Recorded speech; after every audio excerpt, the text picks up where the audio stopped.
Hey you guys, it's Peter, and welcome back to my channel, My So-Called Healthy Life. You're probably like, is he ever uploading to that channel again? Yes. I just didn't really, you guys, know what to do with this channel. And honestly, like, it has to feel genuine to me if I'm gonna do something on this channel. So I've kind of been struggling. I've kind of been like, okay, the weight loss thing, that didn't work. The motivation thing, like I was all excited about that. That didn't really work because I just kind of fell out of it. And so what had happened was just kind of by accident. So let me explain what happened. A couple of weeks ago, I started getting a lot of stress from social media and the internet. Being on YouTube is interesting. You know, a lot of people have opinions about you. A lot of people have ideas about you that aren't necessarily true. And I would love to get on here and say, I have really tough skin and I can handle all that kind of stuff. But the reality is I can't. And when I turn off the camera, you know, like I'm still this person that is trying to become the best version of myself. Own my issues, own my parts, make amends for those things I need to, remain teachable.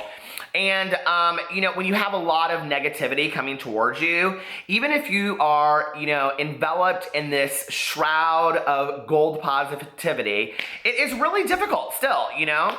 And what would happen is that I've talked a lot about this on my vlog, that I would wake up in the morning and, you know, like I would reach for my phone before even taking my dogs out, before going to the bathroom, before brushing my teeth. There's usually the first three things I do in the morning. You know, I would reach for my phone and start writing on Twitter and the comments on YouTube and, you know, all this kind of stuff. And it was like too much. I was like, and then that would set in motion my mood for the day, if that makes sense, you know, like, and it really was it didn't take a lot. It could be like one comment or one tweet, you know what I'm saying? And what was interesting was it wasn't like people saying like, I hate your voice or you're old or things like that. Like I don't really, like those kind of criticisms don't bother me, right? But when people would say to me like he's a manipulative liar, when I know I'm not a manipulative liar, like those kinds of things really, really hurt me, right?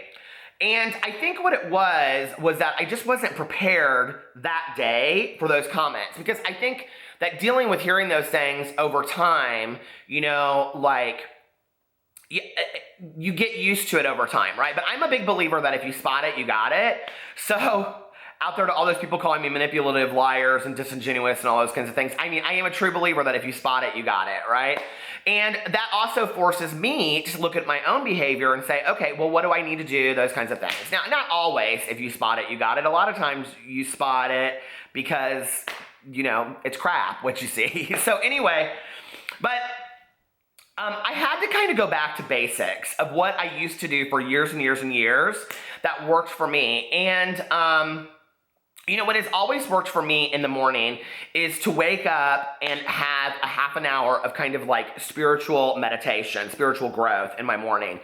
And so what I have done for the last week and a half that has absolutely worked phenomenally for me is that I get up in the morning, I don't even pick up my phone. I leave my phone downstairs or upstairs plugged in. I don't pick it up. I go brush my teeth, wash my face, throw on my glasses because I'm out of contacts. These are so dirty. And then I go downstairs when I let the dogs out and I just stand outside for a couple minutes and I just take in the air and all that kind of stuff. And then I come inside and I make a cup of coffee. Oh, here it is, right here. I just finished it, actually. My McCafe Keurig with my mom's mug that I bought her in Saugatuck, Michigan years ago. This makes an appearance in my book that I wrote. But anyway, I don't make a whole pot of coffee because I usually like to go to Starbucks or the gas station and get a cup of coffee. And then what I do is I have been sitting outside and I have been devouring my meditation books. And I've talked about this on here before. But for years, I mean, ever since I've gotten sober, which was December 17th of 1994, I have always had at least one meditation book that I have read. And I started with a 24-hour-a-day book back in the day, the original, Sobriety, 24 hours a day meditation book. And then I had a couple other ones. I had one for men. My stepmom gave me one by accident that was like daily meditations for women, but I loved it. I adored it. I have like 5 at my office that I use pretty regularly, but these aren't like my favorites with the exception of one, okay? But I wanted to talk about these in here because what I have been doing is take my cup of coffee outside, sit outside on the front porch, and because we have like a front porch swing, and then I sit out there on the swing and I read my meditations and I drink my coffee, and then I just kind of sit for 15 minutes and just kind of watch the sky and the clouds, and I just kind of sit and I'm present, if that makes any sense, for 15 or 20 minutes, and listen to the birds and all that kind of stuff. And I cannot tell you what a huge difference it has made for me, okay? And then and only then, I ask myself, are you ready? And then when I feel ready and prepared, I go in and I pick up my phone. Because I may not be ready. I may not be ready for whatever's gonna come, And I know you guys are probably thinking, this is ridiculous over just some social media. And why don't you just get off of social media? Well, I don't. I like social media. I don't want to get off social media. I love interacting with you guys. I love being on Snapchat and Twitter and all that kind of stuff, right? And whether this was about social media or not, I think it's just me preparing my soul spiritually for the day and just being up and ready to go, if that makes sense. So I don't want to, not prepare myself and then go right to the phone and to the negativity or to just the chatter in my ears, right? I want to clear my mind, clear my soul, and prepare myself for the day. So the books that I've been reading, I'm going to show you really quick. The first one, and I've talked about this on here before, and this is my least favorite, is Alexandra Stoddard's Grace Notes, Insights, Reflections, Inspirations, and Quests for Every Day of the Year. And I'll tell you why I don't like it. I just think it's very, very basic. She has a quote for the day, for every day. Yesterday's was, you can never plan the future by the past. I mean, I find that I like what she has to say. It's just very, very basic. And then the next one that I read is Living Juicy, Daily Morsels for Your Creative Soul by Sark. And Sark is probably my favorite. I don't really love the word self-help, but personal growth author. And she's also a counselor. And she talks in here a lot about going to counseling. I love her pictures. She's the one that came up with the book, 100 Ways to Be an Artist, or the poster that you see in classrooms. So I just love hers. Today, hers was called Permission to Watch. And it was literally one sentence. And it was just permission to just watch, just to be present. And you don't have to participate and you don't have to talk. You can just watch and be observant. And I love that. I love just being silent sometimes, So anyway, and then the next one I read, which is my all-time favorite, is Melody Beattie's Journey to the Heart, Daily Meditations on the Path to Freeing Your Soul, author of The Language of Letting Go. She also has a quote, this is the one that goes with The Language of Letting Go, but she also has a meditation book that's yellow that goes with Codependent No More. I love that meditation book. I've read it so many years in a row, though, that I want to do something different. So I read this one. But recently, what I have done is I've gone back to 2 books that I started but never finished. And the first book is by the Buddhist monk, and I hope I pronounce his name right. Thich Nhat Hanh, Peace is Every Step, The Path of Mindfulness in Everyday Life. And this is really just daily reflections. They're literally, I love this so much. They're literally this one, the first one is called 24 Brand New Hours, and it's literally a page and a half. I mean, you can read it in 2 minutes, right?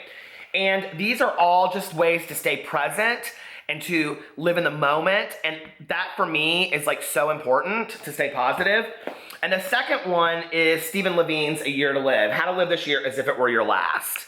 And I have actually assigned this book to a lot of people that I've worked with in the past. And really what he does is he really takes you through it. I love this bookmark, by the way. You are a lady fair. I've had that since I was about 6 years old. But it goes through, it's very, very short. Both of them are very, very short. And it goes through by the months, and it has you do meditations. It has you take you through as if you're going to die in the 12th month. And how to live your last life, with gratitude and gusto and all that kind of stuff. So I was sitting outside and I was reading these, and I thought, Peter, maybe this is what you're supposed to do with your channel. Maybe you're supposed to read either a meditation every day or one of these books. And so I'm reading this one first. And so I think what I'm going to do is every day I'm going to get on this channel It'll be very short. It'll probably be a 5-minute video. And I'm going to read whatever the next passage is. So I'm going to start tomorrow with 24 brand new hours, and we'll start this book together. So if you want to go get it at Half Price Books, get it at Barnes & Noble, get it wherever. You can start whenever. Peace is Every Step by Thich Nhat Hanh. I'll link it below. And read it along with me. And it's, great book for, in the rush of modern life, we tend to lose touch with the peace that is available in each moment. World-renowned Zen master, spiritual leader, and author Thich Nhat Hanh shows us how to make positive use of the very situations that usually pressure and antagonize us. And so every day I'm going to read one in here and then kind of talk about it, if that makes sense.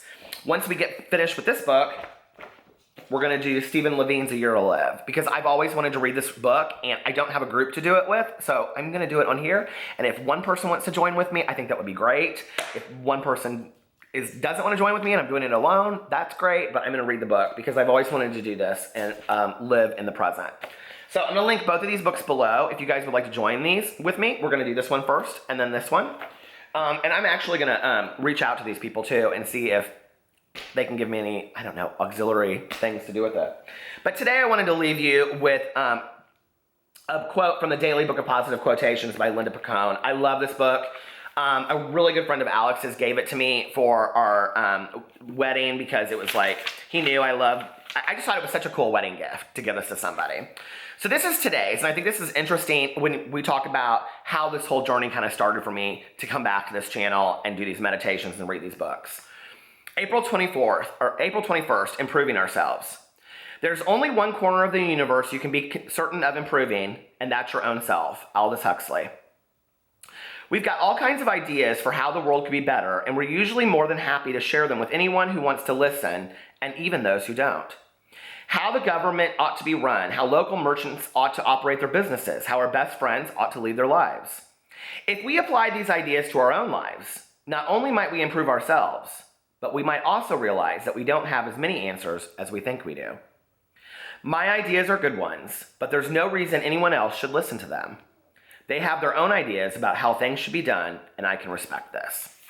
So that is the meditation for today, and I really, really like that because it's very much like stay in your own lane. You know what I mean? So anyway, I love you guys. I hope you'll join along this journey with me. I am going to stay committed to this because it's very regimented to me and structured, and I can do this. This is very simple. So I love you guys so much. I'm vlogging every day for the year 2017. It's listed below. I will see you tomorrow, April 22nd. Bye.